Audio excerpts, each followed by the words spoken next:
আসসালামু আলাইকুম ভিউয়ার্স, কি অবস্থা, কেমন আছেন? আশা করি আলহামদুলিল্লাহ অনেক, অনেক ভালো আছেন। আমি আপনাদের অনেক, অনেক ভালো আছি। তো আজকে চলে আসছি হচ্ছে শান্তি রোড। শান্তি রোডের কিছু ভুল ধারণা আপনাদের সাথে আজকে শেয়ার করব। ভুল বিষয়টা হচ্ছে কি, শান্তি রোডে যারা আসে প্রত্যেকে ভিডিও করে বলে যে এটা বুড়িচং, বুড়িচং পশ্চিম সিংহ।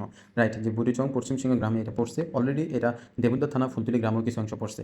৩ এর ২ অংশ পড়ছে হচ্ছে বুড়িচং পশ্চিম সিংহ গ্রাম, আর ৩ এর ১ অংশ পড়ছে হচ্ছে ফুলতলী গ্রাম, যেটা দেবিদ্বার অবস্থিত। যে গ্রামটা দেবিদ্বার।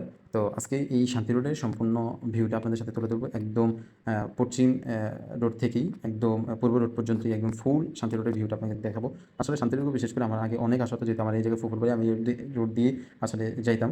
ইয়াগুলা গাছগুলো ছোটো ছিল তখন থেকে, আরও ভালো লাগতো। তো বিশেষ করে আরও এই জায়গার মধ্যে ভালো লাগার একটা কারণ হচ্ছে কি, দুই পাশ হচ্ছে সবুজ শ্যামল ফসলাদি জমি, আসলে খুবই ভালো লাগে। বাঙ্গি ক্ষেত, টমেটো ক্ষেত, কফি ক্ষেত, বিভিন্ন আরও অনেক ফসলাদি জমি। তো সেই কারণে এটা আরও বেশি ভালো লাগে। তো যারা এই শান্তি রোডে আসছেন অবশ্যই কমেন্ট বক্সে জানাবেন। যারা আসেন নাই কীভাবে আসতে হবে আমি বলে দিচ্ছি।